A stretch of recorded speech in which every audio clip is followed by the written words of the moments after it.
دعنا نتحدث عن الأطعمة التي يجب عليك بالتأكيد تجنبها إذا كنت تعاني من مشكلة في الغدة الدرقية، وتحديداً قصور الغدة الدرقية. ولذا فإن أكبر شيء يجب أن تكون على دراية به هو تلك الأشياء التي تسمى الغويتروجينات.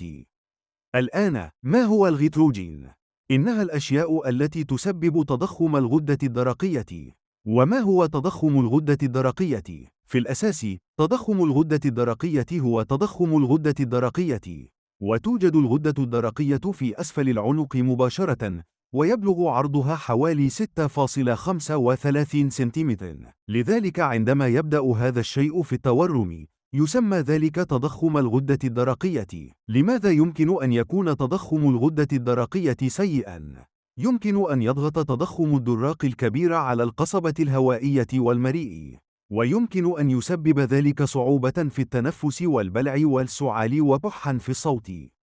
في بعض الأحيان، إذا كان تضخم الغدة الدرقية كبيرًا بما فيه الكفاية، فقد يتسبب في انسداد مجرى الهواء، وقد يكون حالة طبية طارئة. حتى عندما لا يتسبب تضخم الغدة الدرقية في حدوث مشاكل وظيفية، فإنه يمكن أن يسبب ضيق الرقبة وامتلاءها وتورمها بشكل واضح. وهناك أطعمة تسبب ذلك، وهذه هي الأطعمة التي تحتاج إلى تجنبها، لأن ما تفعله هو أنها تتداخل مع إنزيمات معينة وتحفز إنزيمات معينة، كما أنها تزيد من بعض الهرمونات الأخرى، مثل زيادة الهرمون المنبه للغدة الدرقية الذي ينزل من الغدة النخامية، ومن ثم يجعل الغدة الدرقية تكبر بالفعل. لذا هناك العديد من الجوانب المختلفة لما يمكن أن يفعله تضخم الغدة الدرقية للغدة الدرقية، ولكنني سأقوم فقط بتوعيتك بماهية هذه الأطعمة التي تسبب تضخم الغدة الدرقية على وجه التحديد. حسناً.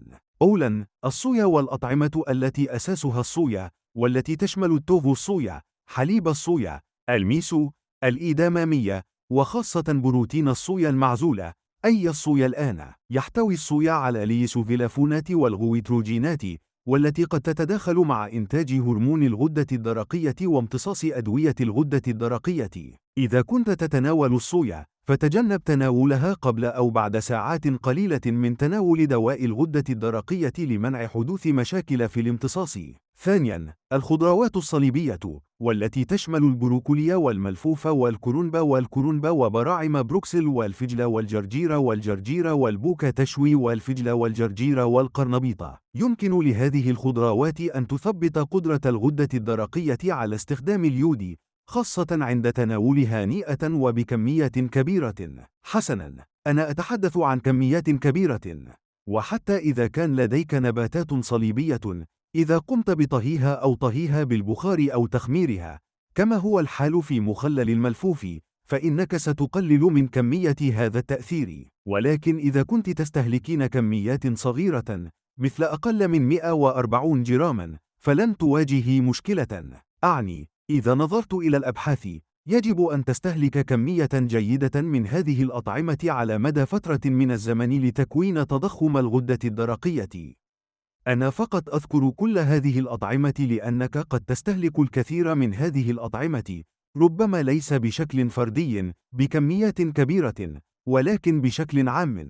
ثالثاً، الأطعمة التي تحتوي على الغلوتين، هذا لا يعتبر كلاسيكياً كما تعلم من هرمونات الغدة الدرقية، لكنه بالتأكيد يدمر الغدة الدرقية، خاصة الغدة الدرقية المناعية الذاتية هاشيموتو.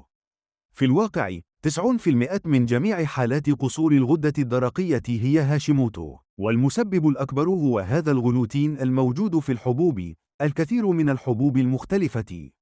لذلك الغلوتين هو شيء عليك تجنبه. الآن السؤال هو، لماذا؟ يرتبط هذا بمجال يسمى التشابه الجزيئي. إذا كان لديك أجسام مضادة للجلوتين، وهو ما يحدث لدى الكثير من الأشخاص، يمكن لهذه الأجسام المضادة أن تعبر وتبدأ في مهاجمة الغدة الدرقية بسبب هذا التشابه الجزيئي. يوجد الغلوتين في القمح والشعير والجودار الموجود في الخبز والمعكرونة والبسكويت والحبوب والمقرمشة والبيرة. قد يفاجئك الأمر التالي، وهو رقم 4: ولكن البصل هو أكثر الأطعمة التي تحتوي على الكيرسيتين، ويمكن أن يسبب لك الكيرسيتين تأثيراً مسبباً لتضخم الغدة الدرقية.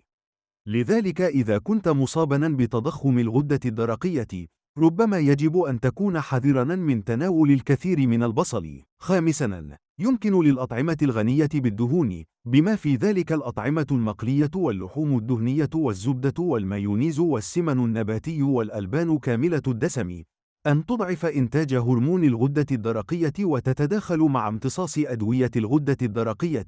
رقم 6. الكثافة. يمكن أن تنتج هذه الخضروات الجذرية سموماً تؤثر على وظيفة الغدة الدرقية، خاصة إذا لم يتم طهيها بشكل صحيح. 7. بعض المكسرات والبذور مثل الفول السوداني والصنوبر والدخن وبذور الكتان والذرة الرفيعة. والآن، عند التعامل مع الغدة الدرقية، يجب عليك أيضاً تجنب أي شيء يستنزف السيلينيوم واليود والحديد وفيتامين ألف. هذه هي العناصر الغذائية الأساسية التي تحتاجها بكميات كافية. لذا، للحصول على ما يكفي من اليود والسيلينيوم، عليك تناول جميع أنواع المأكولات البحرية، بما في ذلك عشب البحر وجوز البرازيل. ويمكنك أيضاً الحصول على كلاهما إذا كنت تتناول ملح البحر، وبالطبع، من السهل جداً الحصول على الحديد إذا كنت تتناول اللحوم الحمراء أو المنتجات الحيوانية. وفيتامين A يمكنك الحصول عليه من صفار البيض والزبدة وزيت كبد سمك القد وكبد البقر وأشياء من هذا القبيل. والآن بعد أن تحدثت عن الأطعمة التي يجب تجنبها، دعنا نتحدث عن الأطعمة التي يجب عليك تناولها.